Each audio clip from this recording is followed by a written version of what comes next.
Hello student, स्वागत है आपका अपने चैनल में। यहाँ पर हम लेकर आए हैं कक्षा 7 का साइंस का पेपर। 2.5 घंटे का पेपर आपका होने वाला है। शाम यहाँ पर निर्देश दिए हुए हैं, जनरल इंस्ट्रक्शन। आप पढ़ लीजिएगा सारे इंस्ट्रक्शन को अच्छे से पेपर देने से पहले।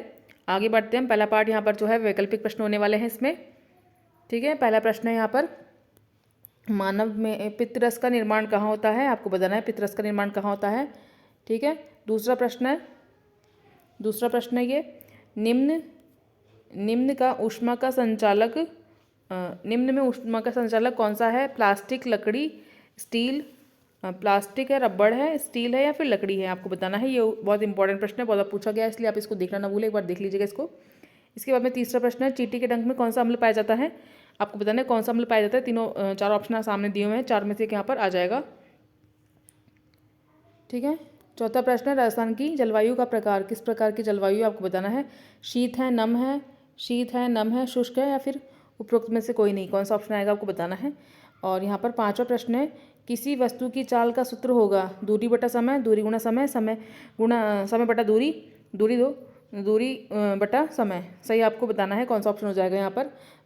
छठा प्रश्न है, निम्न में विद्युत धारा का तापीय प्रभाव पर आधारित उपकरण है। विद्युत घंटी, पंखा, हीटर, टीवी।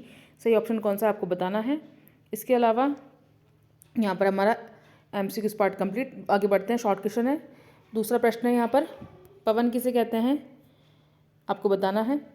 तीसरा प्रश्न है यहाँ पर, महिलाओं नहीं होगा, यहाँ पर हो जाएगा मछली, क्योंकि इसकी इंग्लिश देख लीजिएगा, जहाँ पर आपको हिंदी में हो, आप इंग्लिश भी क्वेश्चन एक बार जरूर पढ़ लीजिएगा। यहाँ पर हो जाएगा ऑर्गन इन फिशेज।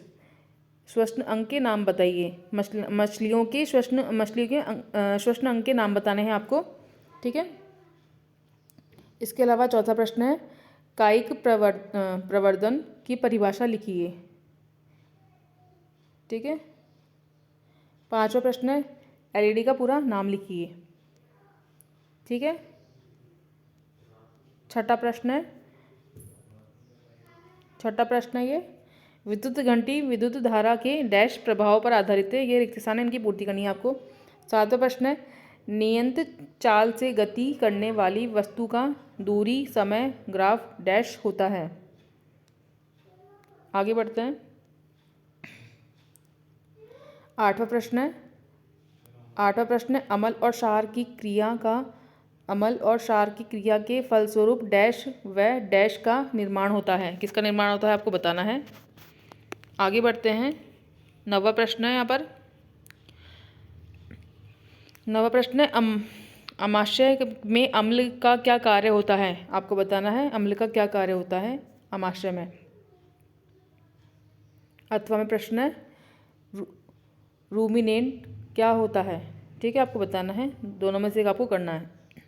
10वां प्रश्न है, ऊष्मा के चालक तथा कुचालक पदार्थों में अंतर लिखिए। अथवा में प्रश्न है, समुद्र समीर से आप क्या समझते हैं? Sea breeze. ठीक है, दो में से एक आपको करना है। 11वां प्रश्न है, दैनिक जीवन में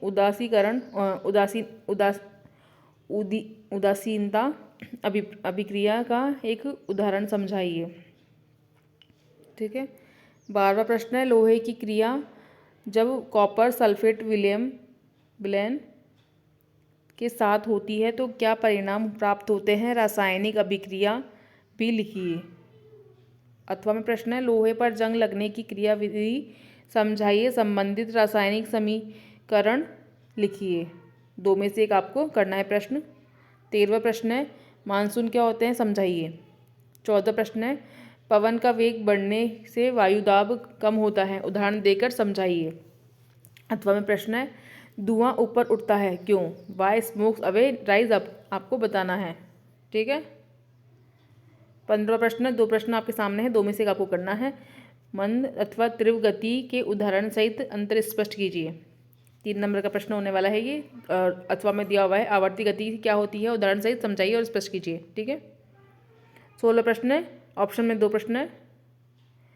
उत्तल तथा अवतल दर्पण का उपयोग लिखिए।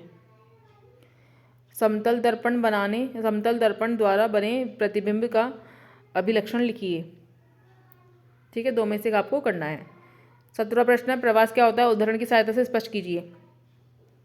अथवा प्रश्न है, निम्नलिखित की संक्षिप्त टिप्पणी लिखिए। टूकन पक्षी या फिर भारतीय हाथी ये दो में से एक आपकी, दो में से इन दोनों के ऊपर टिप्पणी लिखनी है आपको, या फिर प्रवास क्या होता है आपको बताना है। 18वां प्रश्न है, निम्नलिखित जीवों के श्वसन क्रिया को संक्षिप्त समझाइए। मछली और कॉकरोच दोनों की आपको संक्षिप्त क्रिया समझानी है, दोनों की आपको श्वसन क्रिया समझानी है, संक्षिप्त में बताना है आपको। 8वां प्रश्न है, क्या पादप भी श्वसन करते हैं? चित्र सहित वर्णन कीजिए। इसका डायग्राम बनाना है आपको, उसके साथ में वर्णन करना है। ठीक है। 19वां प्रश्न है, 3 प्रश्न है 19 में 3 में से एक आपको करने हैं। मानव उत्सर्जन तंत्र का सचित्र वर्णन कीजिए। इसके अलावा प्रश्न है, निम्नलिखित पर संक्षिप्त टिप्पणी लिखिए। ठीक है, 2 दिए हुए आपको, दोनों में से एक, दोनों पर आपको टिप्पणी करनी है। और 8वां प्रश्न है, रक्त लाल रंग का क्यों दिखाई देता है? क्या होगा यदि रक्त में पट्टिकाणु नहीं होंगे? ठीक है। शरीर के सभी अंगों को रक्त की आवश्यकता क्यों होती है? ये 3 क्वेश्चन आपको दिए हुए हैं, ये तीनों करने हैं। और इसके अलावा निम्न की संक्षिप्त टिप्पणी है, ये इनमें से ये दोनों पर टिप्पणी करनी है आपको। अगर वो आता है तो, अगर वो भी नहीं आता है तो आपको करना है मानव उत्सर्जन तंत्र का सचित्र वर्णन करना है। ये 3 प्रश्न दिए हुए सामने, इन तीनों में से एक आपको करना ही करना है। इसी प्रकार 20वां प्रश्न है, 20वें में 3 प्रश्न दिए हुए हैं, 3 में से एक आपको करने हैं। पहला प्रश्न है, पादपों में लैंगिक जनन को संक्षिप्त में समझाइए। दूसरा है, बीज प्रकीर्णन से आप क्या समझते हैं? उदाहरण से ही समझाइए। इसके अलावा दिया हुआ है, पादपों में बीजाणुओं द्वारा जनन का चित्र वर्णन कीजिए और पादपों में फल और बीज के विकास को समझाइए। ये इंपॉर्टेंट प्रश्न थे जो हमने आपको बता दिए हैं, आप इनको देख लीजिएगा, इनकी तैयारी कर लीजिएगा, स्क्रीनशॉट ले लीजिएगा, अपने दोस्तों के साथ भी शेयर कीजिएगा। मिलते हैं नेक्स्ट वीडियो में। बच्चों को ऑल द बेस्ट।